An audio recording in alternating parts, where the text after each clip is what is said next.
വൈകുന്നേരം വീടിന്റെ ഗേറ്റ് തുറന്നു കിടന്നത് അടച്ച് ശാന്തമായി തിരിച്ചു വരുമ്പോഴാണ് വീടിനോട് ചേർന്നുള്ള അശോകമരം ചുവന്നു പൂത്തുലഞ്ഞ് സുന്ദരിക്കുട്ടിയായി ഇരിക്കുന്നത് കണ്ടത്.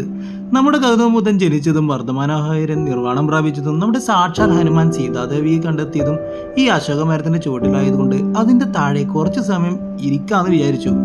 ലജന്റിന്റെ അടിയിലല്ലേ നമ്മൾ ഇരിക്കുന്നത്. ഈ അശോകമരത്തിന് ചില പ്രത്യേകതകളുണ്ട് കേട്ടോ. അശോകമരത്തിന്റെ ഉണങ്ങിയ തൊലിയിൽ ഒരുപാട് അസുഖങ്ങൾ മാറ്റാവുന്ന രാസമൂലകങ്ങൾ ഉണ്ട് പോലും. പ്രകൃതിദത്ത സ്റ്റിറോയിഡായ സ്റ്റിറോസിറോൾ ഘടകങ്ങൾ മനുഷ്യരുടെ വാർദ്ധക്യത്തെ തടയും പോലും. ഇനി പൂക്കളിൽ നിന്നും വേർതിരിക്കുന്ന ഘടകങ്ങൾ ത്വക്കിലുണ്ടാക്കുന്ന അർബുദത്തെ തടയാൻ ശക്തിയുണ്ട്. ഇനി അശോകമരത്തിന്റെ തൊലി സ്ത്രീകളുടെ ഗർഭപാത്രത്തിലെ ചർമ്മത്തെ ഉത്തേജിപ്പിക്കാൻ ശേഷിയുള്ളതിനാൽ ആർത്തവകാലത്തെ വേദനയിൽ നിന്നും ശമനമുണ്ടാക്കാൻ പോലും കഴിയും.